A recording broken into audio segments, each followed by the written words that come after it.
마태복음 5장부터 7장까지의 말씀은 산 위에서 행하신 예수님의 설교 말씀으로 되어 있습니다. 그래서 흔히 산상수훈으로 우리들에게 잘 알려져 있습니다.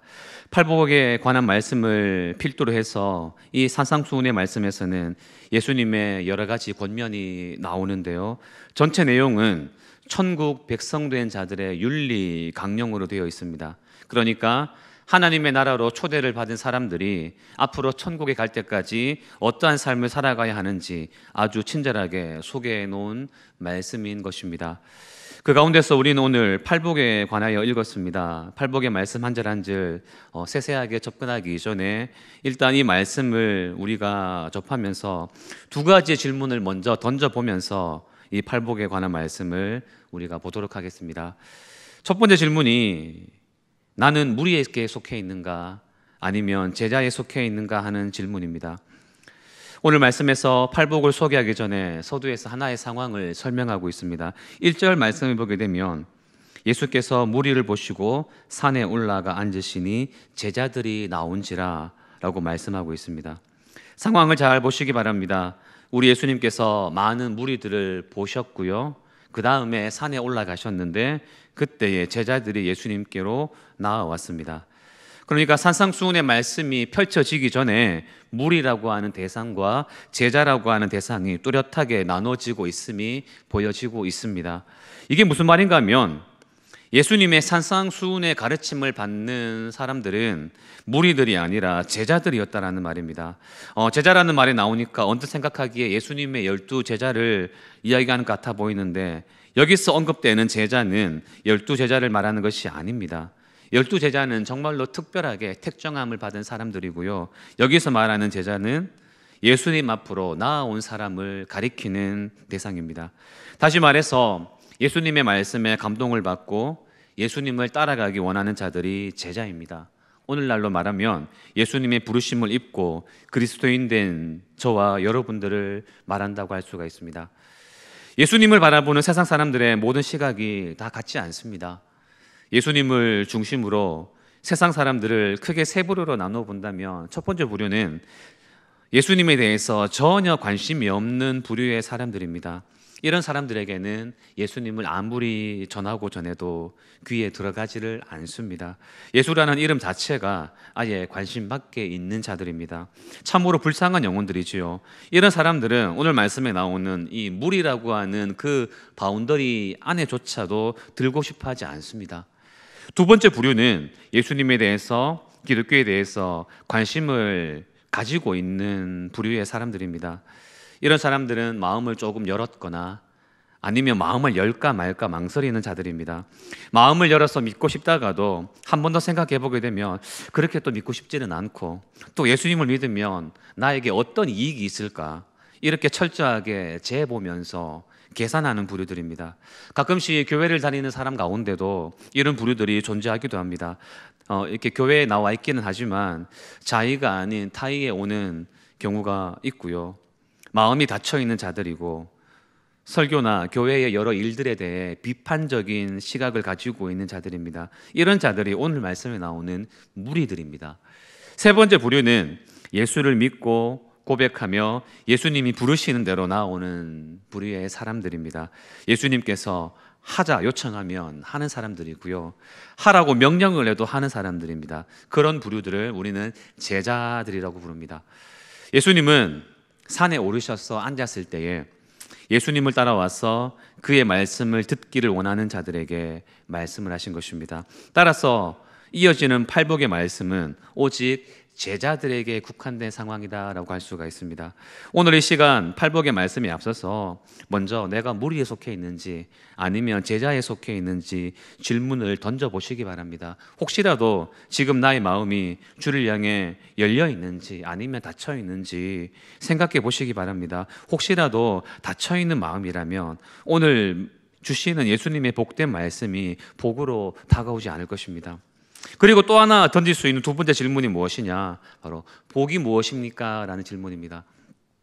아시다시피 오늘 말씀 3절에서부터 10절까지 계속해서 복이 있나니 복이 있나니라는 말이 언급되어 있습니다. 예수님의 팔복선언은 우리가 외우고 있는 사람들도 있는데요, 그만큼 유명한 말씀인데, 이 말씀을 통해서 우리가 복이 무엇인지를 먼저 알아야 그 복을 우리가 얻을 수가 있습니다. 이 두 번째 질문에 우리가 좀 더 이 시간에 집중을 해보았으면 합니다.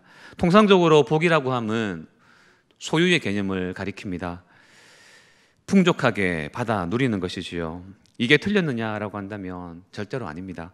성경 여러 곳에서도 하나님의 축복이라 함은 많이 받고 많이 누리는 것이었습니다. 실로 이것은 큰 복입니다. 하나님을 잘 섬기며 따랐던 아브라함을 생각해 보시기 바랍니다. 하나님은 아브라함에게 종들과 재물들과 가축들을 계속 늘어가게 하셨습니다. 창세기 14장에서 사해 지역에 전쟁이 벌어졌고 그 전쟁으로 인해서 조카 롯이 잡혀갔던 적이 있었습니다. 그때 아브라함이 집에서 길리고 연습한 사람 318명을 거느리고 단까지 쫓아가서 조카 롯을 구해왔습니다. 여기서 아브라함의 거느린 군사만 300명 이상이라는 것을 생각해 볼 때 그는 가진 것이 많은 사람이었습니다. 이것은 하나님의 축복이었던 것입니다. 그 복은 이삭에게도 이어졌지요. 한 해 농사를 지으면서 100배를 거두는 복을 하나님께서 부어주셨습니다. 이것은 하나님이 만들어주신 축복이었습니다. 야곱도 밧단 아람에서 하나님이 야곱을 부유하게 만드신 그 상태에서 수많은 소유를 이끌고 나올 수 있게끔 만들어 주셨습니다. 그러니까 언제나 하나님을 잘 섬기는 자들에게 하나님은 풍성한 복을 허락하여 주셨습니다. 사람의 것이 아니라 하나님이 주신 복이라는 말입니다. 그래서 잠언에 보게 되면 부자의 재물은 견고한 성과 같다라고 나오고 지혜로운 자의 재물은 그의 멸관이다라고도 나오고요, 겸손과 여호와를 경외하는 데 대한 그의 상급은 재물과 영광과 생명이다라고도 말씀을 하고 있는 것입니다. 우리는 이런 복을 달라고 기도해야 됩니다. 물론 어리석은 부자처럼 풍족해서 나만 배불리고 욕심을 내는 것과 같이 정욕에 쓰려고 구하는 그런 복된 기도는 안 됩니다. 그러나 이 땅에서 하나님이 주신 평안을 누리고 하나님의 사랑을 나누기 위해 복을 나누는 것은 결코 잘못된 것이 아닙니다. 그런데요, 오늘 이 말씀을 보면서 우리가 이것 하나는 알아야 됩니다. 그렇다고 해서 축복이라는 개념이 소유의 유무로 모든 것을 설명할 수는 없습니다. 예수님이 이 땅에 오셔서 말씀하신 것을 보면 우리 예수님은 많이 가진 것에 대해서 그렇게 중요하게 생각하지 않았습니다. 연복의 앞에서 2렙돈을 넣은 가난한 과부를 칭찬하신 것이나 예수님의 발에 향유를 부은 여인을 칭찬한 것을 보더라도 많이 드렸기 때문에, 많이 가졌기 때문에 칭찬하거나 하지 않았습니다. 이것은 다르게 말하면 소유가 중요하긴 하지만 소유에 대해서 우선권을 두고 얘기하지 않는다라는 말입니다. 소유의 많음으로 인한 복의 개념은 두 번째로 밀려나게 만드셨습니다. 오히려 다른 차원의 복을 이야기하셨습니다. 그렇다면 도대체 그 많은 소유도 두 번째로 밀어내버리는 그 복이라는 것이 무엇인가 우리가 묻지 않을 수가 없는 것입니다. 오늘 말씀에서 그 답을 찾아봐야 되는데요, 3가지로 나누어서 말해보겠습니다. 먼저 복이라고 하는 것은 존재의 개념으로 이야기되어져야 됩니다. 1절에 나오는 이 무리와 제자들을 다시 한번 생각해 보시기 바랍니다. 이 당시 예수님께 몰려온 사람들 가운데는 단지 예수님의 병 고치는 기적이나 감동적인 설교에 매료되어서 찾아온 무리들이 있었습니다. 이 무리들은 예수님을 자신의 목적을 이루기 위한 수단으로 여길 뿐입니다. 반면에 예수님에게서 삶의 진정한 목표를 발견하고 예수님의 추종자가 되기 위하여 나온 사람들이 있었습니다. 그들이 제자였습니다. 이 제자들은 예수님이 삶의 목적이었습니다. 마태복음은 이 팔복의 말씀이 주어지기 전에 이 무리와 제자라고 하는 두 간극이 산이라고 하는 공간적인 경계선에 의해 완전히 양분되었음을 보여주고 있습니다. 산 위에는 제자들이 있었고 산 아래에는 무리들이 있었습니다. 산을 분기점으로 해서 산 위에서 예수와 함께한 그들이 복이 있는 자들이고요, 제자들인 것입니다. 반면 산 아래의 추종자들은 이러한 복에서 배제된 단지 무리들에 불과한 것입니다. 아까 첫 번째 질문에서 나는 무리에 속해 있는가 제자에 속해 있는가 스스로 질문을 해보라는 것도 이런 이유에 있습니다. 내가 무리에 있다면 그 복은 나의 것이 될 수가 없습니다. 여기서 복이 무엇인지 드러납니다. 복은 제자들의 것이었습니다. 왜냐하면 제자들에게 예수님이 계셨기 때문입니다. 성도 여러분, 예수님이 인생의 목적이 된다면 복이라고 하는 것은 소유가 아니라 존재의 개념입니다. 다시 말해 예수님을 우리의 인생의 삶에서 가지고 있느냐, 그렇지 않느냐가 복을 나누는 기준점이 되는 것입니다. 그래서 내가 복된 사람인가 아닌가 의문이 들 때 내가 예수님을 가진 사람인가 아닌가를 따져보면 됩니다. 내 안에 예수님의 영이 충만해 있는가, 그것을 묵상해 보면 됩니다. 그리고 예수님의 영이 그 안에 충만하게 있음이 느껴지는 성도는 복된 사람임을 믿고 늘 감사하는 삶을 살아가면 되는 것입니다. 이게 복이고요. 두 번째로 복이 무엇인가 할 때에 복이라 함은 예수님의 성품을 가지는 것이 복입니다. 오늘 말씀 3절부터 10절까지 나열된 이 팔복, 이 예수님의 성품을 보시기 바랍니다. 예수님은 팔복 선언을 하시면서 8가지의 성품을 이야기하셨고요, 이로 인해 축복 선언을 하셨습니다. 많은 재물을 가져라 라고 말하지 않으면서도 복 선언을 하셨다라는 말입니다. 그리고 이 8가지 성품은 곧 예수 그리스도 자신의 인격을 이야기한 것입니다. 물론 우리 예수님은 전능하신 하나님이시기 때문에 모든 것에 있어서 완벽하신 분이고 성품을 이야기하는 것 자체가 우스울 수도 있습니다. 그러나 우리 예수님은 분명히 이 땅에 육신을 가진 사람으로 오셨습니다. 이 땅을 사실 때 완전한 사람으로 살아가신 예수님이 어떤 성품을 가지고 나아갔는지 이 팔복에서 느껴보시기 바랍니다. 이 8가지 인격을 우리가 가진다면 우리가 진정으로 복된 삶을 살아갈 수가 있는 것입니다. 심령이 가난하다고 하는 것, 가난하다라는 의미를 생각해 보면 가난하기 때문에 영향력도 권력도 특권도 없다는 것을 의미합니다. 이렇게 힘이 없기 때문에 사람들에게 짓밟히고 억압을 당하게 됩니다. 아주 힘들게 살아갈 것 같지만 또 반대로 생각해 보면 의존하는 것이 생기게 되기도 합니다. 경제적으로 가난한 사람은 국가를 의존하게 되고요, 늙고 병들므로 육체적인 가난을 접한 사람은 도우미의 손을 의지하게 됩니다. 그런 도움을 얻으면 또 힘을 내어서 살아갈 수가 있습니다. 그래서 심령이 가난한 자는 복이 있나니라는 구절은 이런 겁니다. 자신의 절대적인 무능력을 알고 전적으로 하나님만 의지하는 사람은 복이 있나니 라는 의미가 됩니다. 지혜로운 자를 의지하는 것보다, 돈이 많은 자를 의지하는 것보다 오직 하나님을 의지하며 나아가는 그 마음을 갖는 것입니다. 이런 성품을 가지면 복된 삶이 됩니다. 사람으로 오신 예수님은 이러한 마음으로 살았었습니다. 그래서 늘 아버지께 나아갔고 기도했던 것입니다. 두 번째로 애통하는 것, 우는 마음이지요. 사람이 많은 상황에서 울 수도 있지만 여기서 말하는 애통은 자신의 죄에 대해서 울 수 있는 마음을 가진 마음입니다. 여기에 더해서 예수를 믿음으로 인해 오는 여러 상황들에 대한 고통과 슬픔에 대한 애통입니다. 하나님 앞에 일러 바치어 아뢰는 마음이죠. 예수님은 남의 슬픔을 같이 하시는 분이셨습니다. 병든 자를 위해서 울기도 하셨고요, 자신은 죄 없으신 분이시지만 죄 많은 백성들을 대신해서 애통해 하셨습니다. 그래서 아픈 자를 보면서, 예루살렘을 보면서 눈물도 흘리셨던 것입니다. 세 번째로 온유한 마음을 가지는 것. 온유한 사람은 자신의 본능과 충동과 격정을 억제하는 사람을 말합니다. 인간은 죄인된 인간이기 때문에 본능적으로 올라오는 것이 있는데요, 그냥 놔두면 교만한 자가 되고 맙니다.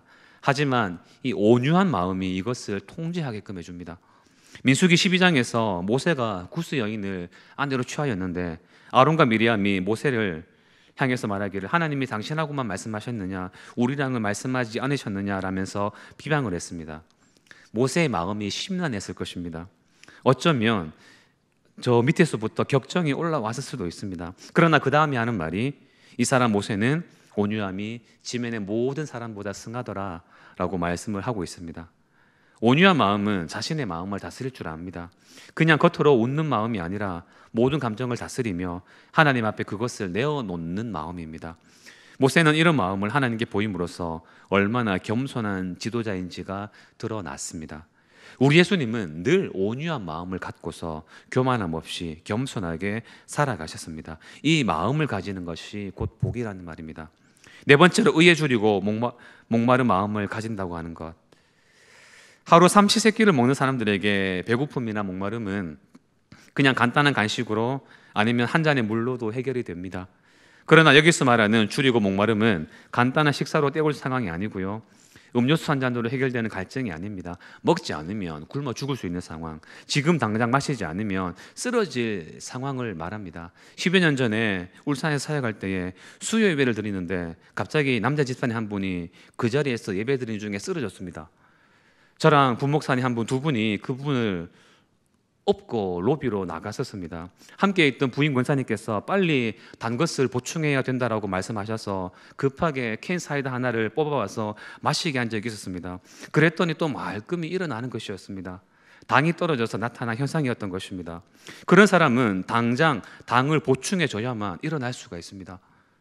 의에 줄이고 목마르다고 하는 것, 늘 의로움을 갈망하고 있는 마음입니다. 하나님의 마음을 담고 싶어서 그 마음을 갈망하는 것이 의에 줄이고 목마른 마음입니다. 예수님의 성품은 늘 의로움을 갈망하면서 나아갔습니다. 하나님 아버지의 뜻을 갈망하는 마음이 있었습니다. 이 땅에 하나님의 나라가 심겨지기를 소망했습니다. 그래서 의로운 삶을 살아가셨던 것입니다. 다섯 번째로 긍휼히 여기는 자라는 마음. 긍휼이라는 말은 자비라는 말로도 바꾸어 쓸 수가 있습니다. 그 말은 다른 사람 속의 마음에 들어가서 그 사람의 입장에서 그 사람의 눈으로 그 사물을 보고 그 사람의 마음으로 생각하고 그 사람의 느낌을 느끼게 만드는 능력을 말합니다. 우리가 어떤 사람을 위로할 때 어떻게 하면 좋노? 힘들지? 수고했어와 같이 그 사람을 동의해 주는 말만 해도 상대방에게는 위로가 됩니다. 그러나 오늘의 말씀의 긍휼은 이보다 더 진실하게 상대방의 입장에서 자신을 놓고 상대방과 같은 심정으로 사물을 보고 느끼는 것입니다. 우리 예수님을 생각해 보시기 바랍니다. 우리 하나님은 예수 그리스도 안에 사람의 몸을 가지고 이 땅에 오셨습니다. 사람과 똑같이 오신 것입니다. 예수님은 하나님이심에도 불구하고 사람의 눈으로 보았고 사람의 느낌으로 느꼈고 사람의 마음으로 생각하셨습니다. 말 그대로 공감하고 있는 것이었습니다. 요즘 청년들이 부르는 CCM 가운데 공감하시네라는 찬양이 있는데요, 하나님이 인간 생활 속으로 들어오셨기 때문에 주님이 우리의 아픈 마음을 알고 계시고 가장 가까이에서 우리의 모든 상황에 공감하여 주십니다. 그게 긍휼입니다. 마음이 청결하다고 하는 여섯 번째, 청결하다고 하는 말, 아무것도 섞여 있지 않은 순수함을 말합니다. 특별히 여기에서는 마음이 청결한 자라고 말씀하고 있는데 마음의 동기가 하나님 보시기에 순수하고 깨끗한 사람을 말하는 것입니다.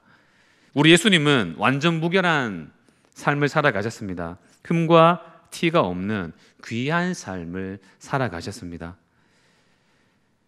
히브리서 4장 15절에 우리에게는 있는 대제사장은 모든 일에 우리와 똑같이 시험을 받으신 이로되 죄는 없으시니라 라고 말씀하고 있습니다.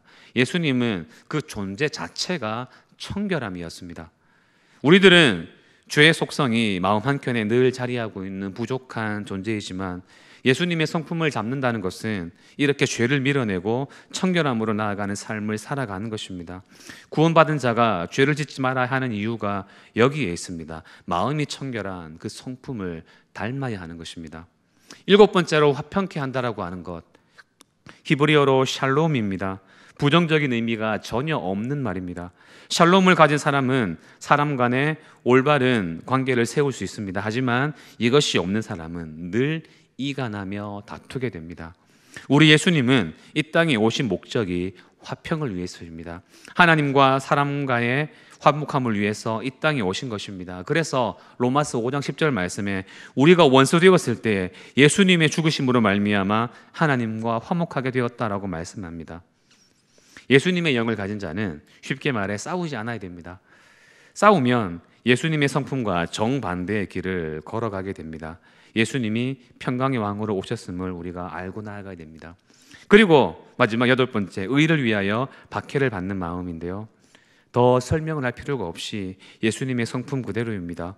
예수님은 이 땅에 오셔서 사람들을 구원하러 오셨습니다.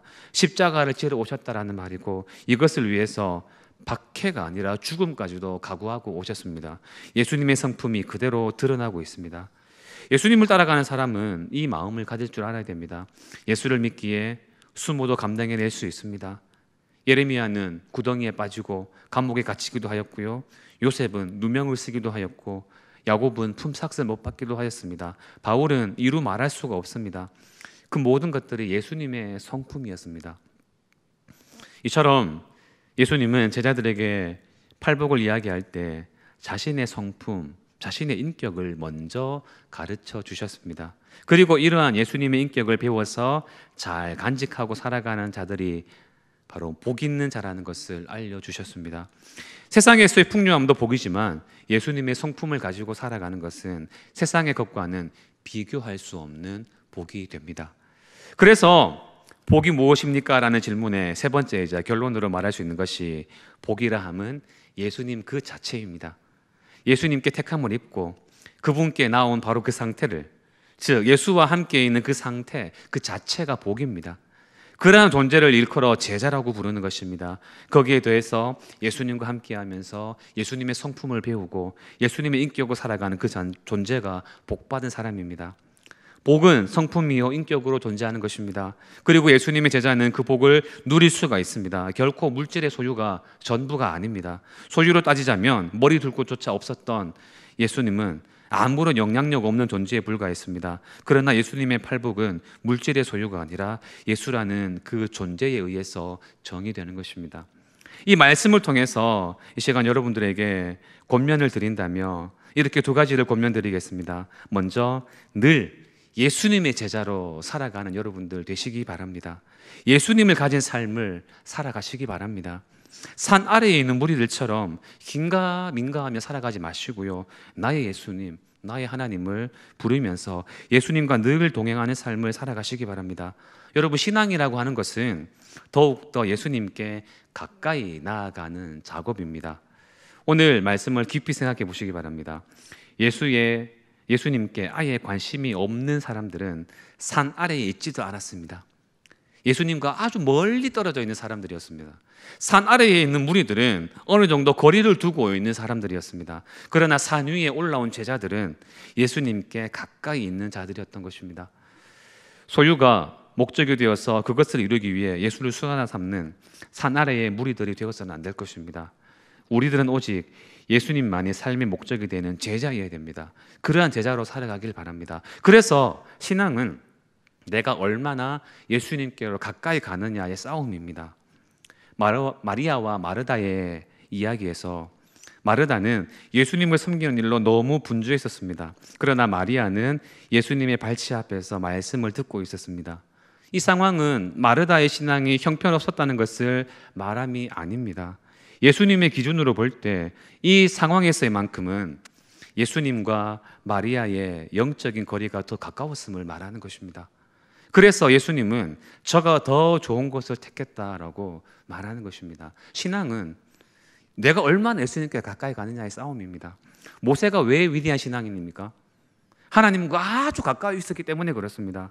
성막에서 성소를 거쳐야만 들어갈 수 있는 이 지성소라고 하는 곳, 이곳은 대제사장이라 할지라도 1년에 단 하루 대속죄일에만 들어갈 수 있는 장소였습니다. 이 당시 아론이 대제사장이었는데 아론에게는 1년에 하루 지성소에 들어갈 수 있는 특권이 주어진 것입니다. 그러나 모세는 달랐습니다.